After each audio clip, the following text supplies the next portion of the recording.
Ibu, bapak, saudari, saudara, rekan-rekan muda, dan adik-adik sekalian, dimanapun kalian berada, bertemu kembali dengan saya Romo Tino SSCC di dalam catatan pesiarah.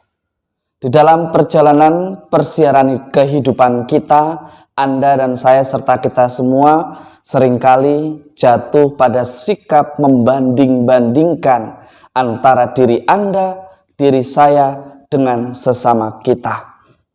Tetapi hari ini kita diajak untuk lebih banyak melakukan di dalam tindakan nyata akan ekspresi iman kita daripada merangkainya di dalam kata yang indah, tetapi kita tidak pernah melakukannya di dalam persiaran hidup kita.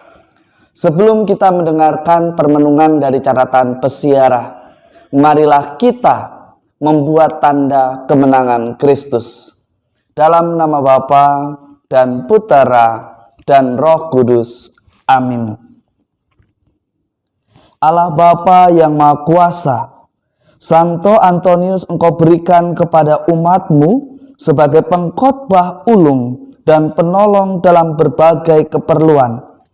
Semoga dengan bantuannya kami semakin mendalami ajaran Kristiani dan dalam segala kesusahan memperoleh bantuan-Mu. Buatlah kami untuk tidak mengeluh, tetapi kuatkanlah kami untuk menjalani apa yang kami imani, tidak hanya di dalam kata-kata yang indah, tetapi di dalam tindakan nyata dalam persiaran hidup kami. Demi Kristus Tuhan dan pengantara kami. Amin. Ibu, bapak, saudari, saudara, rekan-rekan muda, dan adik-adik sekalian yang terkasih di dalam Yesus Kristus. Seringkali kita senang membalaskan sesuatu yang sudah melukai hati kita. Bahkan karena rasa benci dan kecewa ketika kita menggantikan pribadi tertentu. Ketika kita diberikan tanggung jawab tertentu, lantas kita mengganti sesuka hati kita, yang penting berbeda, yang penting tidak sama dengan pendahulunya, yang penting ini adalah karyaku dan bukan karya untuk kepentingan bersama. Itulah yang dikisahkan di dalam kitab pertama Raja-Raja pada hari ini, di mana ada pribadi-pribadi yang menerima nilai-nilai tradisional, tetapi juga ada yang tidak mau menghormati keputusan-keputusan yang diambil demi sebuah kebaikan. Bahkan ada strategi-strategi tertentu untuk membunuh karakter orang-orang yang mengancam kesuksesan dan juga jalan kekuasaan kita. Hari ini kita diajak untuk menyadari betul dinamika hidup di dalam masyarakat, di dalam hidup menggereja, dan juga di dalam hidup bersama. Adanya aturan dibuat untuk membantu agar kita berdinamika secara teratur, baik dan damai. Dan adanya aturan tradisional, kita diajak untuk mengingatkan tentang masa-masa di mana para leluhur kita berusaha untuk tetap taat dan setia. Dari tokoh-tokoh yang dihadirkan dari kitab pertama Raja-Raja pada hari ini, kita bisa belajar bagaimana masing-masing pribadi diberikan anugerah.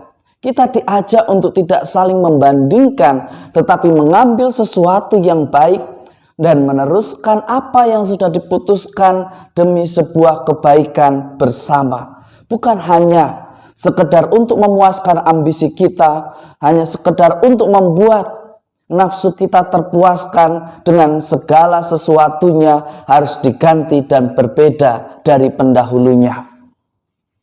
Santo Antonius dari Padua yang kita peringati pada hari ini mengingatkan Anda dan saya serta kita semua bahwa tindakan berbicara lebih keras daripada kata-kata yang keluar dari mulut kita. Biarkan kata-kata Anda, saya, serta kita semua mengajar. Tetapi untuk tidak dilupakan, biarkanlah tindakan Anda, saya, serta kita semua yang lebih banyak berbicara, memberikan teladan, memberikan dampak, sehingga semakin banyak orang mengenal dan memuliakan Tuhan di dalam persiaran hidupnya. Di dalam Injil suci menurut Matius pada hari ini, dengan kedatangan Yesus di tengah-tengah kehidupan manusia, mau mengajak kita menyadari bahwa hukum balas dendam tentulah tidak berlaku lagi. Karena hukum yang demikian tidak pernah menyelesaikan perkara atau persoalan di dalam persiaran hidup kita. Jika perbuatan jahat dibalas dengan perbuatan jahat, maka dengan demikian seterusnya akan terjadi pertengkaran, akan terjadi saling tuduh, akan terjadi sikap saling menyalahkan. Sebagai pengikut Kristus, Anda dan saya serta kita semua diminta untuk menghayati hukum kasih. Karena hanya dengan cara demikianlah Anda dan saya serta kita semua dimampukan untuk memutus rantai lingkaran setan balas dendam. Sebagai orang beriman yang mengenal Kristus, yang mengenal Allah yang adalah kasih, Anda dan saya serta kita semua diajak agar kita tidak demikian. Kita diajak untuk berbagi kasih. Bahkan Yesus mengatakan, bila engkau dipaksa mengantarkan seseorang berjalan 1 mil jauhnya, berjalanlah bersama dia 2 mil. Berikanlah kepada orang apa yang dimintanya, dan jangan menolak orang yang mau meminjam sesuatu daripadamu. Meskipun orang itu melukai hati kita, meskipun orang itu membuat kita sakit hati, kita diajak untuk mengampuni, kita diajak untuk mengasihi, bahkan menolongnya.